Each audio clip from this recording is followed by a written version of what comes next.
greatest freedom in America and in any free country is the freedom to hate. AOC's Republican constituents posed a seemingly simple question about her stance on free speech. What started as a straightforward inquiry quickly took an unexpected turn, shifting the conversation into uncharted territory. Where that line is played with so that we have plausible deniability to incite violence against people. We're now reviewing the entire event from beginning to end. If you believe that no single person holds all the answers, hit the subscribe button and let's dive in. My name is James Scott Berry. I too am a registered Republican. However, my mantra of my life is always be willing to be wrong. So maybe you or some of my friends here can convince me to be a Democrat, okay? I'll take you up on it. I used to always call myself a Demo Club anyway since I was a teenager. So all I was just saying though is that growing even in the European socialist countries, in Europe and Canada, now you can easily face fines or imprisonment if you use critical hate speech against certain people groups. Before diving into AOC's response, it's important to give credit to the person who asked the question. He raised a powerful point rooted in a principle that many on the left either fail to understand or choose to ignore. The idea that criticism, no matter how fair or justified, shouldn't be openly discussed. According to this mindset, dissent must be muted. But the goal isn't genuine accountability or meaningful dialogue, it's something else entirely. The real aim is to maintain complete control over the narrative, no matter the cost, ensuring that only one version of the story prevails. So, my question is, I think we can all agree that love is the greatest aspect of humanity. But would you also agree that the greatest freedom in America and in any free country is the freedom to hate? And this goes to the debate on our college campuses. The freedom to hate is the greatest freedom because in many countries you cannot. And in America, you can hate, well, my time is a little bit taken, okay? In America, you can hate Donald Trump, and because it's not against the law, he cannot put you in prison. Isn't that a great thing? It's worth noting that we weren't accidentally drawn into this issue. Prominent Democrats have openly expressed similar views themselves. Last year, Tim Walz stirred controversy by claiming there's no guarantee to free speech on misinformation or hate speech while running for president. Chuck Schumer echoed the sentiment, stating the First Amendment is sacred, but it is not absolute. Even Facebook faced pressure from AOC to remove what she labeled quote lies, though the platform has never clarified who decides what counts as truth or falsehood. With that context established, let's examine how Alexandria Ocasio-Cortez twisted and reframed this entire conversation. I think I understand where you're trying to go here, and I think part of it is, I think at the bedrock of what you're discussing is freedom of speech and the freedom of expression, and that is what I would call it. I think that we have a freedom to express ourselves. But we should also know that in the United States, there are also limitations on our freedom of speech. So only if it involves violence or threats, things that are illegal. But that's not free speech. And so, at its essence, an argument is just a conversation, a back and forth exchange of ideas. So what happened when the man refused to back down and kept making his point? I don't think you should say that because that's confusing the issue. So I just want to throw some nuances of the conversation, and I'm not trying to have an argument here. I want to have a discussion. He had his microphone cut off, a move that only made it clearer that he was starting to make too much sense to be ignored. This is a tactic the left often employs, blurring the lines between free speech and actual harm to control what can be said.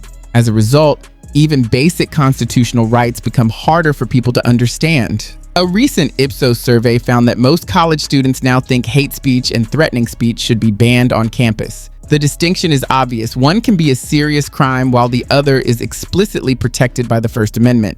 Yet confusion between safety and understanding persists, silencing voices, stifling debate, and spreading fear. Once the microphone was cut, AOC continued her speech, attempting to reinforce her points with one of the most absurd examples you could imagine. Just let you know my perspective. You know, we can disagree at the end of it, but I want to at least let you know my perspective.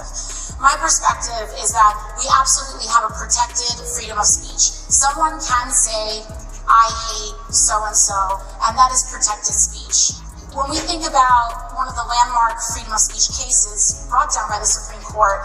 One of those cases, and one of the verdicts said another form of speech that is not protected is yelling fire in a crowded movie theater, because that will force people to trample one another.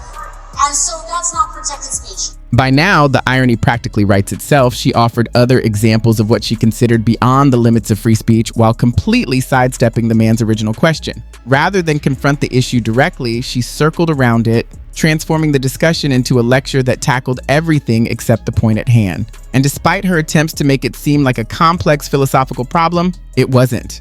None of her rhetorical flourishes were needed. The core argument was simple, straightforward, and easy to understand. If there's a fire, right. Right, sir, but he's saying, in the landmark speech, no, sir, it's not.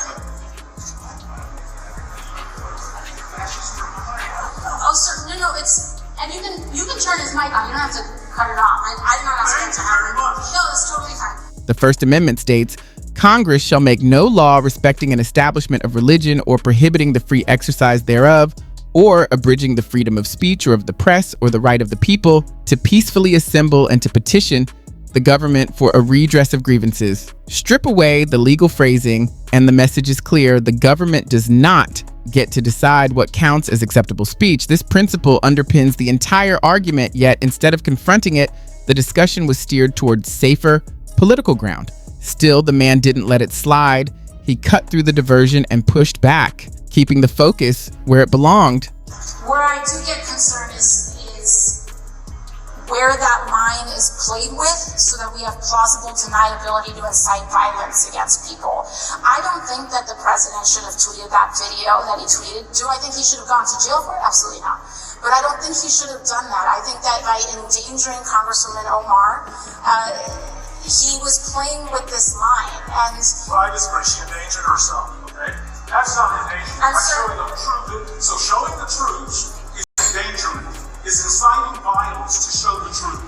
That is fascism. AOC brought up a 2019 tweet that followed Ilhan Omar's controversial comments about the 9/11 attacks, referencing it to mirror her own remarks, saying, quote, I don't think anyone's trying to ban that speech. His right to show the truth of what happened is just as valid. It's her right to say whatever she wants. And sir, that's why that's why there's no charges being brought up. Being criticized by you as though there should be charges. But I'm telling you that the greatest freedom is for us to allow anyone who wants to hate without violence, without threats, without incitement, and that is true. That is true. You're bringing incitement and hate speech together, which is totally absurd and fascist. Okay, thank you, sir. Alexandria Ocasio-Cortez deliberately blurred the line between incitement and free speech, seemingly to defend a fellow member of the squad. This approach illustrates why many left-leaning individuals are hesitant to participate in prove me wrong events. When challenged, even the simplest examination often undermines their arguments, revealing inconsistencies or oversights in their reasoning. Rather than confront facts directly, the tendency is to manipulate emotions, misrepresent the discussion, or reframe the conversation in a way that allows them to maintain control. This strategy mirrors broader patterns seen across political discourse, where criticism is treated as a threat and dissent is muted, intentionally or otherwise. Throughout the town hall and in similar events, the distinction between free expression and perceived harm is repeatedly obscured. The First Amendment guarantees that the government cannot define what is acceptable speech, yet there is a growing tendency to conflate unpopular opinions with danger, creating confusion even among well-educated audiences. College surveys show that many students now believe hate speech should be banned, highlighting a widespread misunderstanding of constitutionally protected rights. This confusion is compounded when public figures like AOC cite selective examples or invoke emotionally charged incidents to justify restrictions on speech. Performative outrage, theatrical lectures, and ideological signaling often replace genuine dialogue. Whether in Hollywood's virtue signaling culture or in political forums, the result is the same. Freedom of expression is limited, debate is stifled, and public understanding suffers. Recognizing this is crucial. True progress depends on critical thinking, open discussion, and a willingness to engage with uncomfortable truths. Please share your thoughts on this discussion in the comments, hit like, subscribe for more, and above all, continue practicing critical thinking.